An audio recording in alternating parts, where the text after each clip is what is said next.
तो कैसे हैं आप सब? We are back with the second video on our channel. Second video in continuation with the first video है। और फर्स्ट वीडियो जिन्होंने नहीं देखी है please go back and watch it, क्योंकि उसी वीडियो को देखने के बाद में आपको इंपॉर्टेंस रियलाइज होगी हैवी ड्यूटी ट्रेनिंग की, और तभी आपको सेकंड वीडियो की इंपॉर्टेंस या वैल्यू समझ में आएगी। So those of you who haven't watched the first video, please go back and watch the first video. जो देख चुके हैं और जो वेट कर रहे थे ट्रेनिंग रेजीम के पूरे एक्सप्लेन्ड वर्जन के लिए, तो वो मैं लेके आ चुका हूँ यार इस सेकंड वीडियो में। So stay tuned.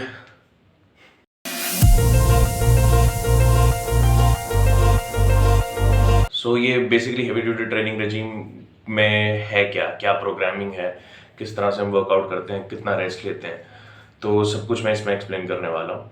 So starting with the training programme. तो ट्रेनिंग प्रोग्राम यार इसका कुछ ऐसे है कि आप जैसे इसमें आपको हर 4th डे ट्रेनिंग करनी है, ठीक है। यानी कि सपोज आपने मंडे को ट्रेनिंग करी, then you will take rest for Tuesday, Wednesday and Thursday. ये 3 दिन आपने रेस्ट किया, and on the 4th day that is Friday you will train again, that is the day 2 of your training. ऐसे फिर आप दोबारा से सैटरडे, संडे और मंडे का गैप देंगे, and on Tuesday then you will again train. तो पिछले वीक में आपने मंडे को ट्रेन किया था, इस वीक में आपने ट्यूसडे को ट्रेन किया। ऐसे पिछले वीक में आपने जो फ्राइडे को ट्रेन किया था, इस बार सैटरडे को करेंगे। और ऐसे ऐसे आपका 4 से 5 वीक्स के टाइम के बाद में ऐसा एक ऐसी साइकिल कंप्लीट हो जाएगी जिसमें आपने हर वीक के हर दिन ट्रेनिंग करी है और 4-4 दिन का रेस्ट भी दिया है। और जब ऐसा हो जाएगा आप रियलाइज भी करेंगे कि आपका कुछ अराउंड मसल मास इंक्रीज हुआ है, स्ट्रेंथ इंक्रीज हुई है, ठीक है। और तब आपको क्या करना है, तब आपको इस ट्रेनिंग रेजिम के अकॉर्डिंग अपना एक रेस्ट डे और ऐड कर देना है। यानी कि जहाँ पे आप 4th डे को ट्रेनिंग कर रहे थे, वहाँ पे अब आप 4 से 5 हफ्ते के बाद में 5th डे को ट्रेनिंग करेंगे। और ऐसे ही जब दोबारा 4 से 5 हफ्ते गुजर जाएंगे, यू विल रियलाइज कि आपकी फिर से और स्ट्रेंथ इंक्रीज हुई है, you are able to lift even more. तो फिर आप हर 6th डे को ट्रेन करेंगे। तो ऐसे आप इंक्रीज कर देंगे अपना रेस्ट डे। अब 6 से ज़्यादा तो मैं रिकमेंड नहीं करूँगा, और उससे ज़्यादा ज़रूरत भी नहीं है। तो 6 डेज मैक्सिमम होता है, और फिर आप दोबारा से ऐसी 4, 5 और 6 ऐसी कॉन्टिन्यूसली साइकिल को चलाते रहेंगे, ठीक है। तो बेसिकली ये तो हो गया प्रोग्रामिंग। अब इसमें रेस्ट क्यों दे रहे हैं इतना, इसका रीज़न मैं आपको बता देता हूँ। रेस्ट क्यों दे रहे हैं हम इतना 3 दिन का, क्योंकि ये 3 दिन का रेस्ट बेसिकली इतना रिक्वायर्ड होता है हमारी बॉडी को फंक्शनल रिकवरी रीच करने के लिए, फंक्शनल रिकवरी अटेन करने के लिए ये 72 आवर्स का पीरियड चाहिए। तो इसलिए हम बॉडी को इतना रेस्ट दे रहे हैं। क्यों दे रहे हैं? क्योंकि हमें चाहिए मैक्सिमम गेन्स, या कोई भी ऐसी चीज़ को रुकावट नहीं बनने दे रहे हैं जो हमारे गेन्स की प्रोसेस को हिंडर करे, ठीक है। तो इसलिए ये रेस्ट का इतना इन्फ्लुएंस है इसमें। और वर्कआउट भी हमारा बहुत मिनिमल रहेगा, अभी मैं एक्सप्लेन करने वाला हूँ। तो वर्कआउट भी काफ़ी मिनिमल रहेगा यार। आप जैसे डे 1 को स्टार्ट कर रहे हैं, suppose it's Monday and you are training. So Monday को अब आप क्या ट्रेन करने वाले हैं? You are gonna train your chest and your back, ठीक है। सुनने में अजीब लग रहा है, चेस्ट और बैक कैसे करूँगा, और भाई ने तो बोला था 40 मिनट में दोनों हो जाएंगे, पिछली वीडियो जो देखिए। तो हाँ यार, ये 40 मिनट से पहले भी हो जाएंगे, ठीक है। तो अब कैसे होगा, क्या होगा, let me start explaining it. Day 1 को चेस्ट है, you did 2 sets of 20 pushups, 20 नहीं हुई 10 लगाओ, 10 नहीं हुई 5 लगाओ। After doing the pushups you go to the pec deck fly machine. अब पेक डेक फ्लाइज जिसके पास अवेलेबल नहीं है, पेक डेक फ्लाइज कौन सी मशीन होती है, जैसे आप डंबल फ्लाई लगाते हैं ऐसी पेक डेक फ्लाई वाली मूवमेंट होती है। तो कुछ जिम्स में वो मशीन होती है, काफ़ी लोग उसको स्लैंग लैंग्वेज में बटरफ्लाई बोलते हैं। So it's not butterfly, it's pack deck fly, ठीक है। तो उधर जाओ पेक डेक फ्लाई पे, वो अवेलेबल नहीं है two dumbbell presses dumbbell flies. अब अगर वो भी आपको पसंद नहीं है करनी, तो आप क्या कर सकते हैं, केबल फ्लाइज कर सकते हैं, ठीक है। 3 ऑप्शन हैं आपके पास, pec deck flyes, cable flyes and dumbbell flyes for the first exercise. Rep range 10 to 12 reps. अब इसमें जो देखिए 10 से 12 रेप्स हैं, ये लगाने के बाद में आप कहाँ जाएंगे, इंक्लाइंड बेंच पे। ये सुपर सेट है आपका, यानी कि पेक डेक फ्लाइज का सुपर सेट है इंक्लाइंड बेंच के साथ में। इंक्लाइंड बेंच पे जब आप जाएंगे, बारबेल से लगा लीजिए, चाहे डंबल से लगा लीजिए, चाहे मशीन से लगा लीजिए, दैट्स योर चॉइस। उसके आप कितने रेप्स लेंगे, 1 to 3 रेप्स। अब 1 to 3 reps, you will be surprise, 1 to 3 self reps, ठीक है। 1 to 3 सेल्फ रेप्स। उसके बाद में 3 जो सक्सेसिव रेप्स होंगे वो आपका जो ट्रेनिंग बडी है, जो स्पॉटर है, वो लगवाएगा।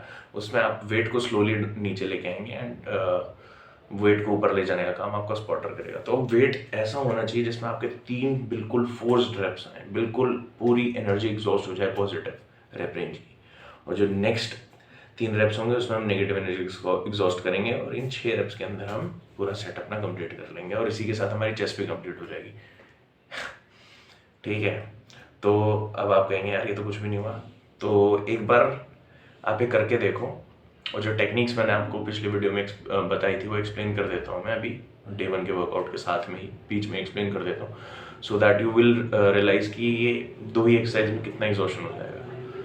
तो जो आप पेग डेक फ्लाइज लगा रहे थे उसमें आपके ऐसा वेट होना चाहिए जिसमें 6 रेप्स सेल्फ आए, और वो जो सेल्फ रेप्स आएंगे वो कैसे आएंगे, वेट इतना ज़्यादा होना चाहिए, मतलब ज़्यादा आपके अकॉर्डिंग, ये नहीं कि आप दूसरे का देख के लगा रहे हो, आपके अकॉर्डिंग जो वेट आता है, और आपके अकॉर्डिंग कौन सा वेट जाता है जिसमें आपके 6 रेप्स से ज़्यादा नहीं आ रहे।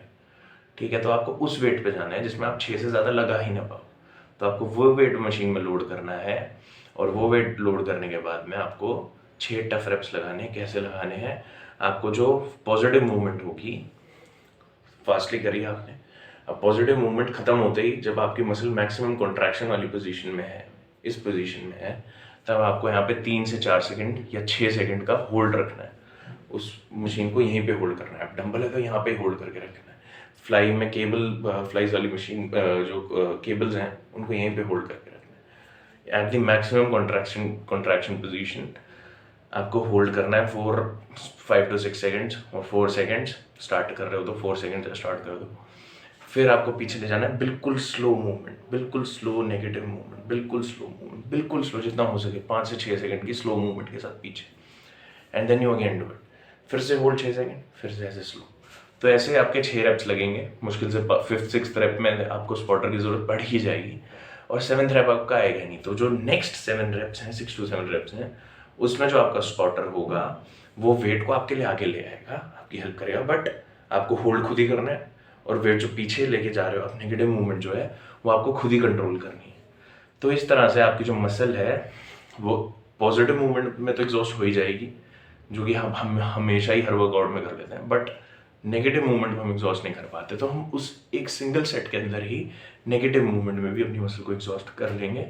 और जैसे ही हमने मसल एग्जॉस्ट कर ली उसके बाद, क्योंकि मैंने मसल कंप्लीटली एग्जॉस्ट कर ली, तो उसके बाद मुझे किसी और रेपिटेशंस की, किसी और सेट्स की ज़रूरत ही नहीं, फालतू है वो मेरे लिए, तो मैं लगाऊंगा ही नहीं। ठीक है, अब मैं पहुंचता हूँ बैक के लिए। बैक में मैं लैट पुल डाउन मशीन लगाऊंगा। अब लैट पुल डाउन में same story, 8 to 12 tough reps. कैसे करे, वैसे ही करे जैसे इसमें बताया, होल्ड करा नीचे मैंने 5 से 6 second, slow release, hold, slow release.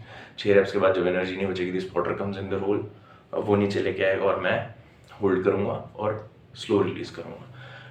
एक ही सेट में muscle exhaust. I will go to the barbells, या तो मैं डेडलिफ्ट्स लगाऊंगा। डेडलिफ्ट्स अगर मुझे पसंद नहीं है, क्योंकि एक ग्रोइंग मूवमेंट तो आपको चाहिए ही। ठीक है, अगर आप डेडलिफ्ट एक कंपाउंड मूवमेंट है, तो बेसिकली मैं कहूँगा कि एक आपकी मूवमेंट लैट पुल डाउन के बाद में आपको एक कंपाउंड मूवमेंट की जरूरत है, because you are targeting gains. तो जैसे आप कंपाउंड मूवमेंट में जाते हो तो डेडलिफ्ट बेस्ट है बैक के लिए, क्योंकि उसमें आपकी hamstrings, glutes, lower back, lats, traps, काफ़ी कुछ ट्रेन हो जाता है। बट सपोज आप नहीं कर पाते हैं या आपकी बैक में कोई इशू है, तो यार पेंडले रोज कर लो, उसमें आपको ज़्यादा हैवी नहीं जाना पड़ेगा। ठीक है, और उसमें रोइंग भी हो जाएगी साथ साथ में, और डेडलिफ्ट की पोजीशन हो जाएगी। तो आई वुड सजेस्ट कि डेडलिफ्ट से भी बेटर मेरे हिसाब से तो पेंडले रोज रहेगी। माइक मेंजर ने जो माइक मेंजर सर है, उन्होंने डेडलिफ्ट अपने वर्कआउट में ऐड करी थी, बट मुझे पेंडले रोज ज़्यादा बेटर ऑप्शन लगी, क्योंकि उसमें मैं 2 मूवमेंट्स कर पा रहा हूँ, द डेडलिफ्ट्स एंड द रोज, दोनों चीज़ें साथ में हैवी जाके। तो लैट पुल डाउन और पेंडले रोज करे मैंने। पेंडले रोज में भी 8 to 12 टफ रेप्स, और वही उसके बाद में अगर मैं अकेला हूँ तो मैं वेट ड्रॉप करता हूँ। अगर मैं अकेला नहीं हूँ, मेरे साथ कोई ट्रेनिंग बड़ी है, तो पेंडले रोज में suppose I did 10 tough reps. ठीक है, उसके बाद में एनर्जी नहीं बची, so I reduce the load on the bar, और प्लेट्स निकालने के बाद में फिर मैं क्या करता हूँ, होल्ड करता हूँ यहाँ पे इस पोजीशन में फॉर 12 to 15 सेकेंड्स। मसल पूरी एग्जॉस्ट हो जाती है, यू ट्राई दिस।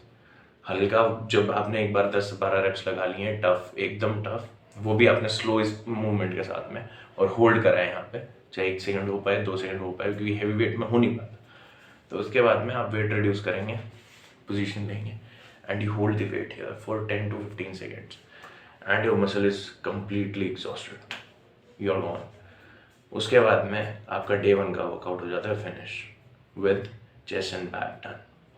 अब 3 दिन का रेस्ट लूँगा, फंक्शनल रिकवरी पूरी अच्छे से करूँगा and I start with day 2's workout. Suppose Monday को मैंने डे 1 करा था, तो अब मैं फ्राइडे को डे 2 का वर्कआउट कर रहा हूँ। डे 2 को मैं क्या कर रहा हूँ, legs, I am training legs. और लेग्स में मैं क्या कर रहा हूँ, I go and do a warm up of 20 reps of free weight squats, यानी without weights, free squats. I do 2 sets of warm up of free squats, ठीक है। उसमें मैंने कोई वेट नहीं लिया, कुछ नहीं है, बस ऐसे 20 रेपिटेशन मैंने सिंपल स्क्वाट्स के लगा दिए। अब उसके ये हो गया मेरा वार्म अप। स्ट्रेचिंग वगैरह सब कुछ करने के बाद में, यानी आप कम से कम 5 से 7 मिनट तो यार स्ट्रेचिंग वगैरह, 10 मिनट तो स्ट्रेचिंग और वार्म अप को दो, ये तो मेरा मानना है, इसकी बहुत इंपॉर्टेंस है। उसके बाद में आप पहुंचते हो लेग एक्सटेंशन मशीन पे। लेग एक्सटेंशन मशीन पे आप जाते हैं and you do 8 to 16 tough reps. अब 8 to 16 का क्या मतलब है, और मैंने 8 to 16 ही क्यों कहा, तो अब आप समझिए कि 8 रेप्स मैंने खुद लगाए। कैसे लगाए, 3-3 सेकेंड ऊपर होल्ड करा मैंने लेग एक्सटेंशन मशीन में। सपोज ये मूवमेंट है और ये मेरे पैर ऊपर आ गए, अब यहाँ पे मैंने 3 सेकेंड होल्ड करा मैक्सिमम कॉन्ट्रैक्शन पोजीशन पे, 3 सेकेंड। और जो जिनको टाइम हो गया ये ट्रेनिंग करते हुए, मतलब हो जाएगा इन सक्सेशन आप सबको, तो 6 सेकेंड होल्ड करना है, फिर मैं नीचे लेके जाऊँगा वेट, ठीक है। स्लो, बिल्कुल स्लो, 4 से 5 सेकेंड स्लोली नीचे लेके गया, फिर से मैंने ऊपर लाया, फिर से ऐसे 6 सेकेंड होल्ड करा, फिर से नीचे, ऐसे मेरे 8 रेप्स लग गए। वेट ही ऐसा लिया मैंने जिसमें मेरे 8 लगे। इन माई केस मैं पूरी मशीन लोड कर देता हूँ और उसमें मैं 20 रेपिटेशन भी लगा लेता हूँ, बट मैंने होल्ड द वेट हियर, तो मुझे 6 ही रेपिटेशन लगते हैं, 7th आता ही नहीं है, ठीक है। तो अब उस केस में क्या करता हूँ मैं, अब 6 रेपिटेशन आ गए और उसके बाद में क्या होता है, जो मेरा स्पॉटर होता है वो वेट को ऊपर लेके आएगा एक्सटेंशंस पे, और मैं वहाँ पे होल्ड करूँगा जितनी देर होल्ड कर पा रहा है, यानी 5 to 6 सेकेंड्स, एंड फिर स्लोली नीचे लगाऊंगा, फिर वो दोबारा ऐसे लेके आएगा और वो मेरे से दोबारा से 6 से 7 ऐसे फोर्स्ड रेप्स लगवाएगा। अब इस केस में क्या होता है, मेरी मसल वही पॉजिटिव एनर्जी नेगेटिव एनर्जी दोनों एग्जॉस्ट हो गई, पॉजिटिव मूवमेंट नेगेटिव मूवमेंट दोनों मेरी मसल के एग्जॉस्ट हो गए, मतलब अब कुछ बचा ही नहीं।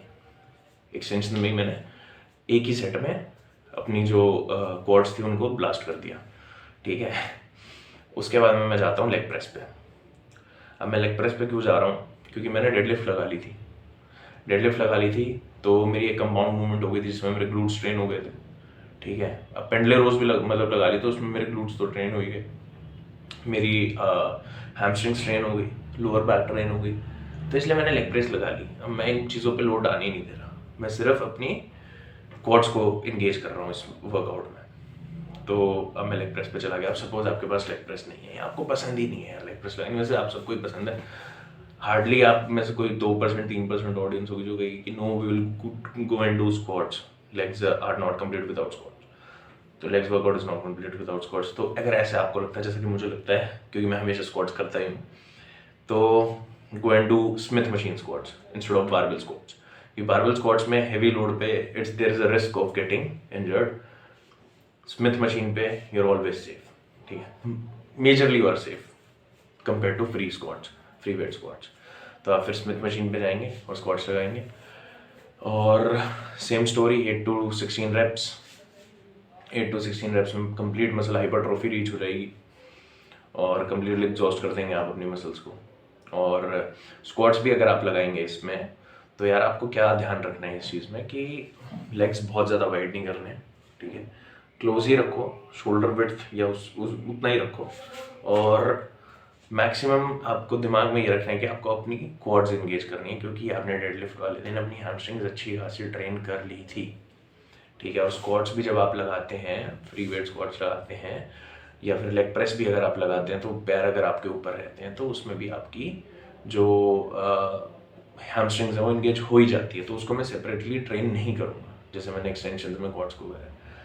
तो अगर मैं लेग प्रेस लगा रहा हूँ या फिर मैं अगर स्क्वाट्स कर रहा हूँ, शोल्डर विड्थ पे भी अगर मैंने पैर खोला, तो मेरी हैमस्ट्रिंग्स इन्वॉल्व अच्छी खासी हो रही हैं, ट्रेन हो रही हैं वो, तो मैं उनको ओवर ट्रेन नहीं करूँगा, क्योंकि मुझे मैक्सिमम गेन्स चाहिए आउट ऑफ दिस वर्कआउट, ठीक है। So with this I am done with quads and hams both, ठीक है। अब ये करने के बाद मैं जाता हूँ, आराम से पानी वानी पीता हूँ, 2-3 मिनट दूंगा, स्टैंडिंग काफ रेजेस करूँगा आके, और एक सेट लगाऊंगा 16 से 20 रेपिटेशंस का, and I am done with the workout. अब आपको काफ्स पे ज़्यादा ही फोकस करना है, छोटी सी muscle, you can train them for 2 sets.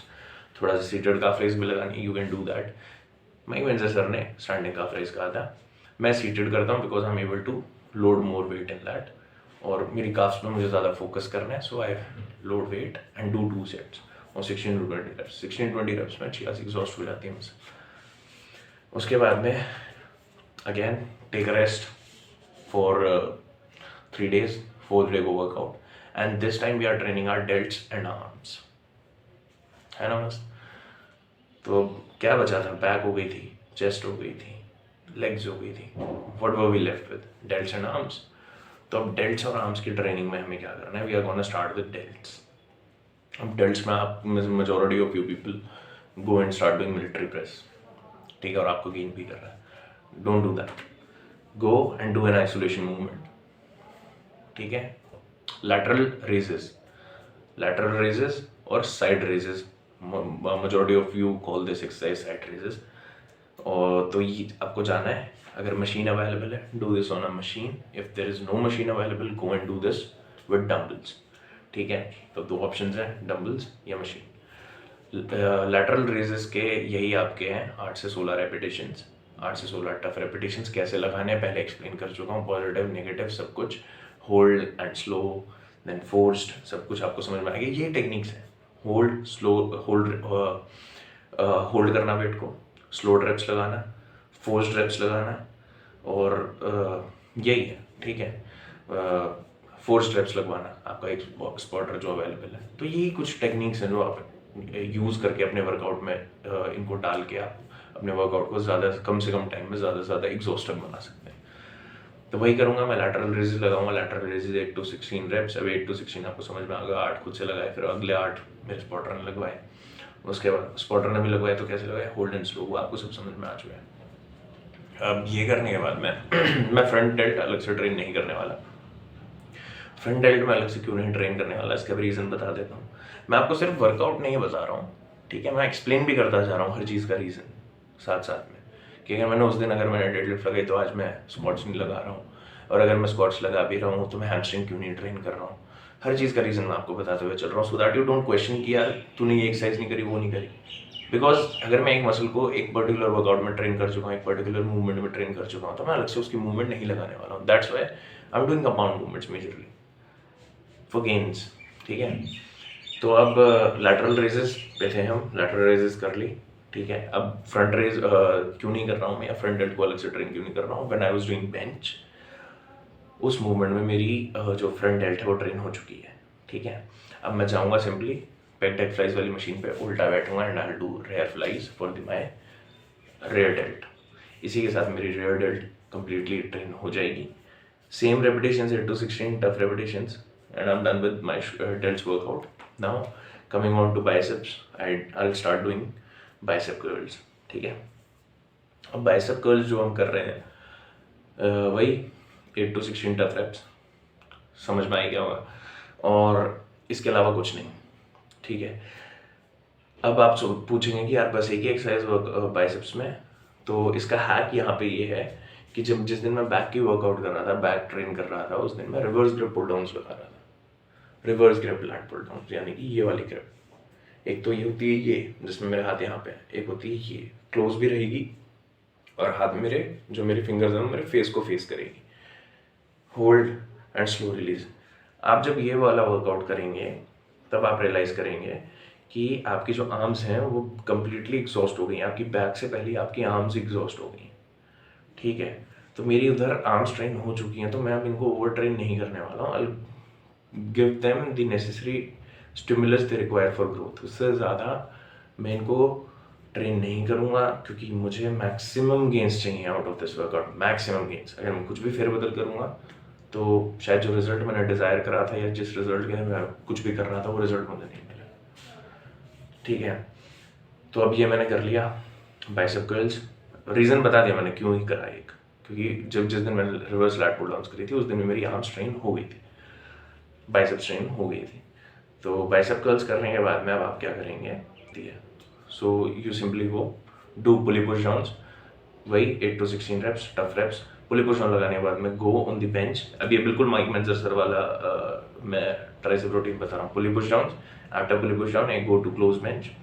Close bench पे जाके I keep my grip close, ठीक है। क्लोज बेंच वही आपको पता हुआ ट्राइसेप्स के लिए होती है, जिनको नहीं पता तो वो उनको मैं बता देता हूँ, ठीक है।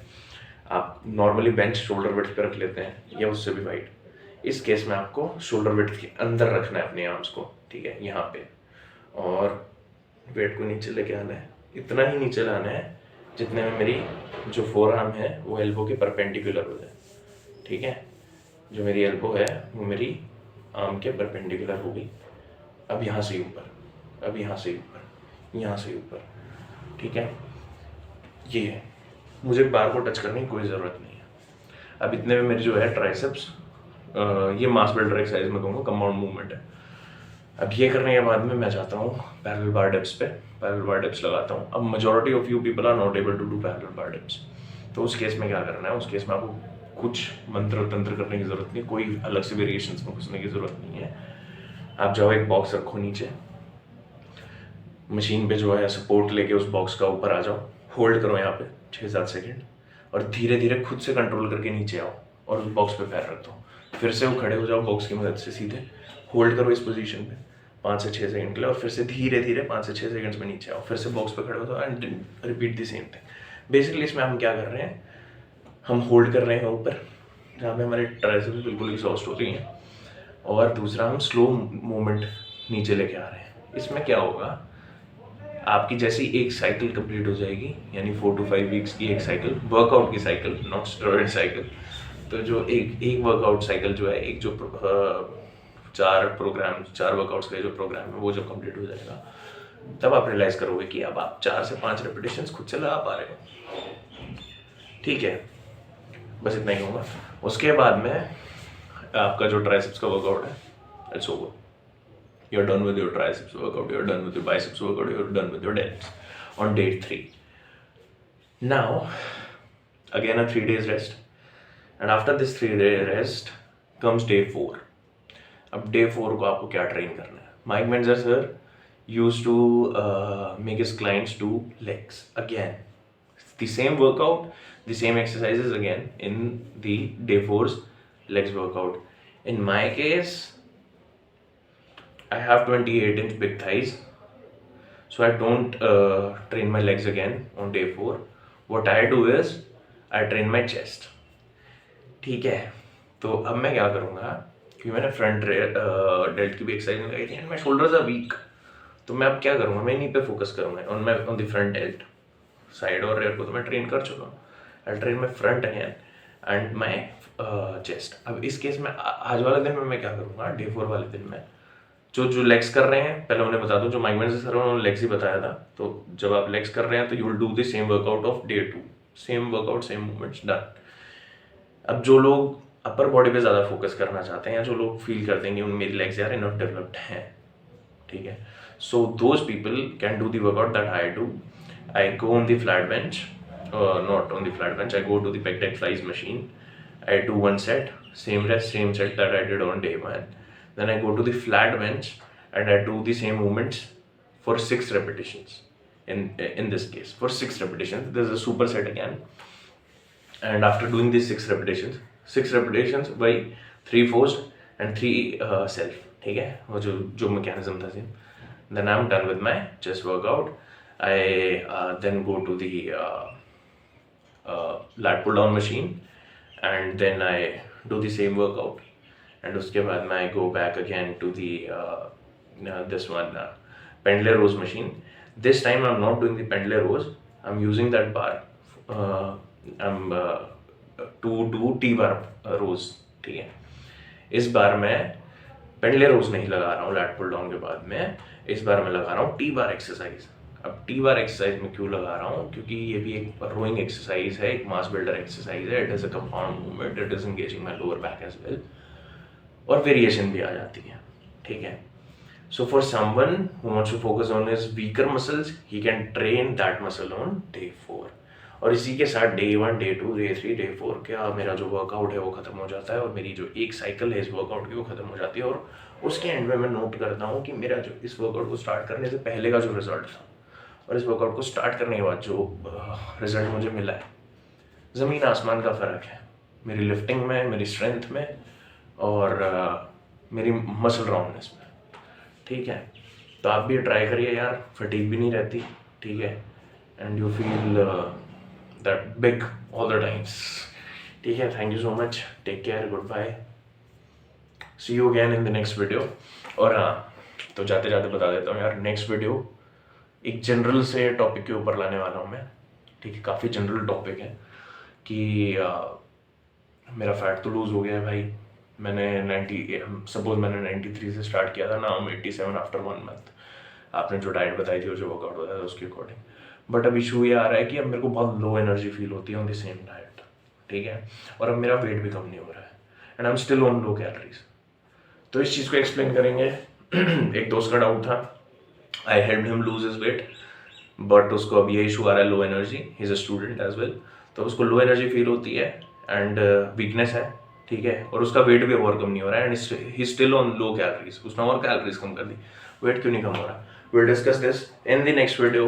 Till then, stay tuned and give a good response to this video. जिन्होंने सब्सक्राइब नहीं करा यार, please subscribe, keep supporting, love you all, take care.